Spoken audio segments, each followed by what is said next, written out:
I'm back with my friend and mentor, Oprah Winfrey, who is opening up like never before about trauma in her childhood. It's all part of her new book, What Happened to You, where she explores how trauma in our past informs who we are today. So Oprah, you've been very open about the physical abuse you suffered growing up. In the book, you tell a heartbreaking story of a particular beating on a Sunday morning before church. It seemed so innocent what you were doing. What happened? Well, first of all, I want to say my grandmother is the reason I am able to stand here today, sit here today.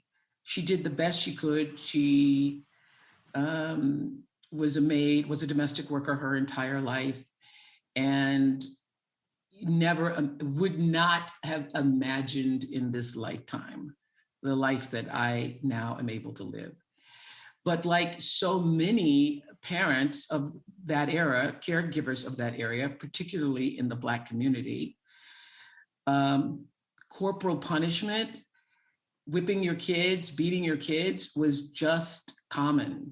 It was, I grew up in a household with my grandmother. It was just my grandmother and my grandfather the first 6 years of my life.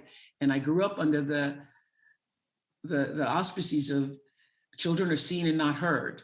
So me, Oprah Winfrey, not being heard in an environment where if you talk too much or you look the wrong way or you spoke out of turn, my grandmother would just turn and just thump me on the head. And many times she would save up the whippings for Saturday night when you were naked.